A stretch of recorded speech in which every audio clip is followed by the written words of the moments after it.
நமக்கு தெரிஞ்ச inspiring stories எல்லாம் மத்தவங்களும் தெரிஞ்சுக்கட்டும்னு சொல்லி ஆரம்பிச்ச சேனல் தான் எக்ஸ்ப்ளோர் வித் எப்பாப்ரா. என்ன பேரே வித்தியாசமா இருக்குன்னு பாக்குறீங்களா? அவர் ஆளும் கொஞ்சம் வித்தியாசமா தான் இருப்பாரு. அவரோட டேலண்ட்டையும் அவரோட குரோத்தை வச்சு சொல்றேன். அவரோட கம்யூனிகேஷன் மட்டும் இன்வெஸ்ட்மெண்டா வச்சு ஒரு பெரிய ஏஜென்சியை பில்ட் பண்ணிருக்காரு. 24 வயசுல 1 இயர்ல 1 கோடி ரூபாய் சம்பாதிச்சிருக்காரு ஒரு மெக்கானிக்கல் இன்ஜினியர். இந்த எப்பாப்ரான்ற நேம் நிறைய பேருக்கு புதுசா இருக்காதுன்னு நினைக்கிறேன். ஏன்னா இப்ப கண்டென்ட் கிரியேஷன், ஸ்டோரி டெல்லிங், அப்புறம் பாட்காஸ்ட்ல டாப்ல இருக்கிற ஒருத்தர் தான் இந்த எப்பாப்ரா.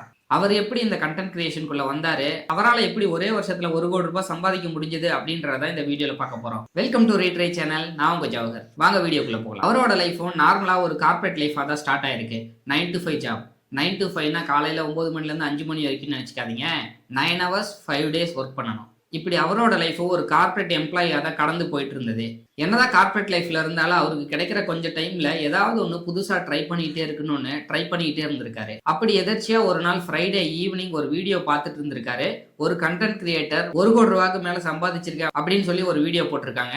நம்ம பொதுவா ஏதாவது சக்சஸ் ஸ்டோரிஸ் பார்த்தா அதை ஸ்க்ரோல் பண்ணிட்டு அடுத்த வீடியோக்கு போயிடுவோம். ஆனா இவரு அந்த ஸ்டோரியால இன்ஸ்பயர் ஆயிட்டு அன்னையில இருந்து இவருக்கே தெரியாம கிரியேட் பண்ணிட்டு இருந்த கண்டென்ட் கிரியேஷன், ஸ்டோரி டெல்லிங் அப்படின்ற ஒரு ஸ்கில்லை யூஸ் பண்ணி இவர் ஒரு கண்டென்ட் கிரியேட்டரா மாறி இருக்காரு. ஃபர்ஸ்ட் வீடியோ போஸ்ட் பண்ணும்போது அவருக்கு தெரியாது அவரும் டாப் கிரியேட்டர்ல ஒருத்தரா வருவாருன்னு.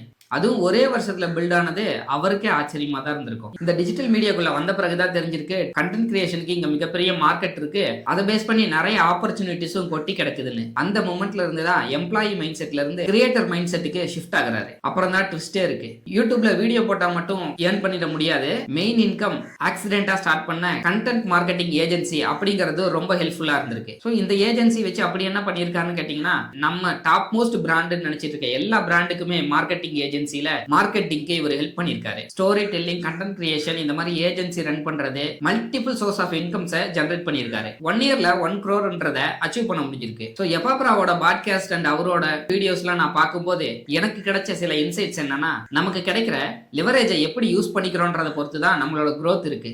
மீடியா, கோட், கேபிட்டல்னு 3 செக்மெண்ட்ல அவர் மீடியாவை செலக்ட் பண்ணி அதுல இருக்கிற எல்லா சப் கேட்டகரிஸ்லயுமே 100% ஃபோக்கஸ் பண்ணிருக்காரு. ஸ்கில் இல்லைன்னா கண்டிப்பா growth இருக்காது. Especially people skill. கிளைண்ட் எப்படி ஹேண்டில் பண்ணணும், டீம் எப்படி மேனேஜ் பண்ணணும் அப்படின்றத ஸ்டெப் பை ஸ்டெப்பா கத்துக்கிட்டு இன்னும் ஃபாஸ்டா க்ரோ ஆயிட்டு இருக்காரு. இப்போ நெக்ஸ்ட் ப்ராஜெக்டா டவுன் ஸ்கேலர் அகாடமி பில்ட் பண்ணிட்டு இருக்காரு. சோ அவர் என்கிட்ட சொன்ன விஷயம், ரிஸ்க் எடுக்க பயப்படக்கூடாது. ஏன்னா அவர் ஜாபை குட் பண்றேன்னு சொல்லி எடுத்த அந்த ரிஸ்க் தான் அவரை நெக்ஸ்ட் லெவலுக்கு புஷ் பண்ணிருக்கு. லிவரேஜை கரெக்டா யூஸ் பண்ணிக்கிட்டாரு. அந்த ஃப்ரைடே ஈவினிங் அவர் வீடியோ பார்த்துட்டு யோசிச்சுட்டு மட்டும் இல்லாம அதை ஸ்டார்ட்டும் பண்ணியிருக்காரு. அப்புறம் நீங்க இன்னும் வீடியோ மட்டும் பார்த்துட்டு இருக்கீங்களா, இல்ல இன்னும் உங்க வாழ்க்கையில அந்த ஃப்ரைடே இன்னும் வரலையா?